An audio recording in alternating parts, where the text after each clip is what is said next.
What is going on, YouTube? It is your boy, MrBaboon, back with a reaction video. This time we are reacting to the plague that made people dance themselves to death. I can't recall ever hearing about this, if I'm being honest. I can't recall hearing about this. So we're going to learn about this, all that stuff. I'm excited. If you guys do want to watch this video, or check out the channel for you guys yourself, the description down below. We'll have the video link and the channel link down below. If you guys want to check it out, you guys can.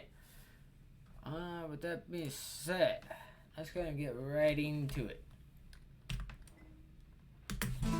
Medieval Europe had no shortages of super deadly disease outbreaks that could wipe out a chunk of the population without much of an effort. But none of them were quite as fun as the bizarre case of Frau Trophia and the dancing plague that had upwards of 400 people compulsively dancing in the streets, some even to their deaths. Today we're going to examine the plague that made people dance themselves to death.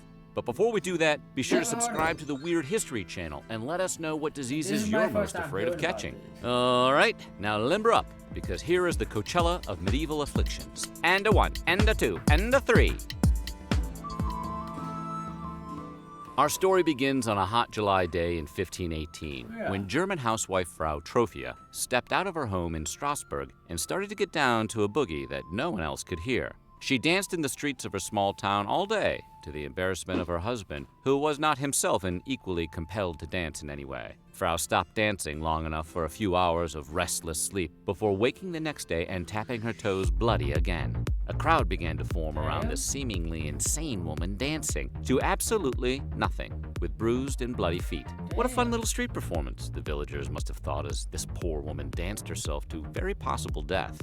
Soon, however, she wasn't alone. Frau formed a whole dance troupe with roughly 30 others catching the jitterbug and joining her in a spontaneous dance-off. Frau soon had a full marching band worth of people dancing with her. The dancing mania, as it was eventually labeled, spread to more people in Strasbourg, with estimates as high as 400 people involuntarily joining her dance crew. It quickly grew into a full-grown crisis that the city council had no clue how to manage. They don't teach you how to handle spontaneous raves in crisis management courses at business school. The only clear thing they could agree on was these groovy kids were not having a groovy time. Dancers were in obvious pain, screaming in agony and begging for mercy from whatever bizarre affliction they were suffering from. As the summer stretched on and the temperatures rose, as many as 15 people a day were dying from dancing in the streets. Jeez, David Bowie and Mick Jagger made it look so fun. Dancing in the street. Fresh out of ideas on how to handle this makeshift prom themselves, the city council consulted with local physicians to diagnose the problem and shut it down for good. After ruling out the standard astrological causes and supernatural causes, the doctor diagnosed the exhausted dancing maniacs with a probable case of hot blood, which sounds like a diagnosis from the band Foreigner. But really, the theory was that hot blood was a problem with the balance in a person's humors. In a case of hot blood, doctors believed the brain would overheat, which in turn would cause madness. The typical remedy? It's the 1500s, so if you guessed bloodletting, you guessed right. However, given these victims' specific inability to voluntarily stop moving, physically removing any blood, regardless of temperature, wasn't a feasible course to take. So, unlike the town in Footloose, they prescribed even more dancing. They hired musicians to get the crowd hyped and brought in extras to mix up the energy of this lame party, hoping of burning out the dancers. But to no avail. This cure, like a poorly chaperoned prom, was a failure and actually exacerbated the problem. As the exhausted dancers were beginning to stumble and slow down, the musicians didn't think to play the slow jams and cool the room off. Instead, they sped up the tempo, causing the townspeople to move faster with the music. You can't play a banger and not expect the crowd to react, DJ Medieval Guy. Not only did these party beats fail to stop the sporadic dancing, but it also attracted volunteer booty shakers to the square as passerbys joined in on what was being misperceived as fun. The city council realized that having this giant block party to burn out the afflicted wasn't the best solution to this problem. Clearly, these poor dancing queens were not suffering from hot blood. No. It was obviously a curse on the city, sent as a warning to repent for their sins or suffer the consequences.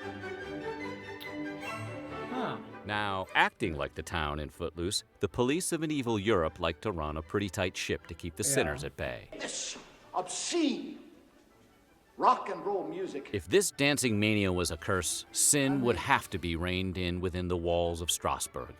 Gambling houses? Gone. Brothels? Please, not in this city. We hear you loud and clear, saints who have cursed our town with dance as a punishment for the gambling and prostitution. The city also gathered up the loose people and banished them from the city. 1518 was a poor time to have a bad reputation in Strasbourg. Shame. They even tried to send gifts to the saints by donating a 100-pound candle to the cathedral. One candle just didn't cut it, and the dancing plague kept on hustling. You knew it was coming. They went full footloose. The town took the drastic step of outlawing dance, tacking on a fine of 30 shillings for anyone caught moving their hips to a beat. They also banned music, with the exception of string music for weddings, but they are on their conscience not to use tambourines and drums, the municipal archive reported. Drums were the most dangerous instrument since they allegedly triggered the strange epidemic. Please, everybody knows the most dangerous instrument is the sax. It oozes sexiness, really riles up the saints. In spite of all of Strasbourg's best efforts and bad gifts, the epidemic continued. But would you believe this was not the first dancing mania that struck Europe? Why is everyone spiraling over YouTube banning ad blockers? Like, chill guys, just use Pi. It's a free Chrome extension that's... In 1374, a dancing outbreak hit the city of Aachen and quickly spread across the Rhine Valley.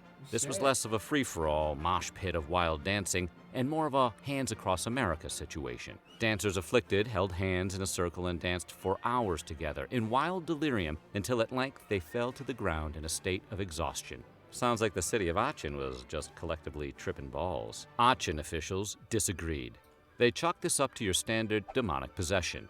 Exorcists were brought in to bathe the dance circles with holy water while shouting incantations in the faces of the possessed. Honestly, it sounds like Aachen just didn't know what to do. But of course, when all else fails, you can always blame the women. In 1526, around 10 years after the strange dancing phenomena had tired itself out, Renaissance physician Paracelsus visited Strasbourg for a post... I don't even know what to say, you know what I mean? Like, I don't know what's causing it, don't know how to stop that, I don't know. Mortem, and to diagnose the F in their what the f situation. According to Paracelsus, forced natural dancing was an involuntary physical response, like a reflex, that could be caused if certain parts of the body were manipulated. But because this was 1526, for good measure he also blamed the women. He scrutinized the role of our hero Frau Trophia and saw her as a rebellious woman who set off a dancing mania in order to avoid doing a house chore or two. Paracelsus claimed right before she started dancing, her husband had asked her to do something she didn't want to do. This would make sense as a woman, and women specifically are famously known to dance through the night, feet bleeding, in order to avoid a little housework. It sounds a little presumptuous of Paracelsus to assume the task he asked her to do had not been to start dancing and don't stop till I say so. As dancers continued to wave their hands in the air like they very, very much did not care, the city continued to search for a cure for these poor souls. At one point turning to the medieval cure-all, pray to St. Vitus, who had been martyred as a child in the year 303 on the orders of Emperors Diocletian and Maximilian. His tormentors tossed him into a cauldron of boiling lead and tar and tossed this lead and tar marinated child to a lion. So cruel. And isn't the lion overkill at that point? Yeah. Well, legend has it Vitus emerged unharmed from the cauldron and the hungry lion simply licked Vitus's yummy metallic scented hands. He was okay, and he gained a lion friend. Oh, okay. That guy earned his sainthood. St. Vitus had a reputation for healing illnesses, particularly ones with trembling limbs, so you could see why the city of Strasbourg prayed to this guy for an assist. Okay. Running out of ideas for how to stop this dancing plague, the city gave an unconventional method a shot. Taking a big swing, they piled all of those inflicted with dancing fever onto wagons and carted them up a mountain to St. Vitus, a shrine to the saint. Dancers continued to fall on the altar, so the priest gave a mass over them and handed out little crosses and red shoes, which had been blessed with holy oil on both the tops and the soles. The red holy-soaked shoes apparently worked like a charm. The affliction seemed to break, and the dancing party slowly came to an end. Most of the dancers regained control of their bodies. The time of the dancing mania soon became known as St. Vitus's Dance, either because the saint had cured the dancers or caused the whole thing. Yeah, so what caused it? Modern experts don't all agree on what exactly caused the 1518 outbreak. It's been suggested by some that a possible grain poisoning, which is known to cause convulsions, could be the culprit. That wouldn't account for the tight choreography, which was described less as random convulsing and more like coordinated movement. Others suggested a group case of epilepsy or other medical conditions, which wouldn't explain, of course, how the mania became contagious, since epilepsy is not something you can catch. And if your mind was floating towards weird dance cult, you are not alone. One theory out there is this was all the work of the secret members of a heretical cult that emerged every decade to revel in public. This, of course, fails to connect how the dancing seemed to spread amongst the people, since it was clear the dancers were in complete agony and many died. And at a time when Europe was in a heightened alertness for suspected heretic cult antics, it's unlikely this one simply slipped under the radar. The likely cause of the dance party that couldn't stop, wouldn't stop, was a classic case of mass hysteria. To say things in Strasbourg in 1518 had been pretty bleak would be an understatement. The city suffered from not one, not two, but 4 serious famines between 1492 and 1511. In 1516, food prices shot way up, and in 1517, a 5th famine killed countless people. One chronicler labeled it the Bad Year, and sometimes a nickname really fits. In 1518, smallpox and leprosy were on the rise, and the orphanage was overpacked with at least 300 new orphans. Fear of being possessed drove people insane, and the city was ripe for an outbreak of mass hysteria.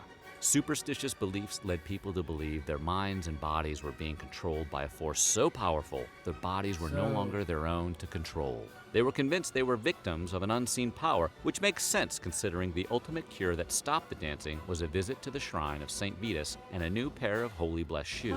It checks all the mass hysteria boxes and explains how it began, how it spread, and how it was ultimately defeated. That is, of course, until a guy started a little music festival in the desert of California, but that, my friends, is for another weird time. Still just a tad bit confusing. What do you think of the dance? I mean, it's just a tad bit confusing still, I will say. I mean, for me at least, I'm still a little bit confused, I can't lie. Yeah, I'm definitely still pretty confused on this one.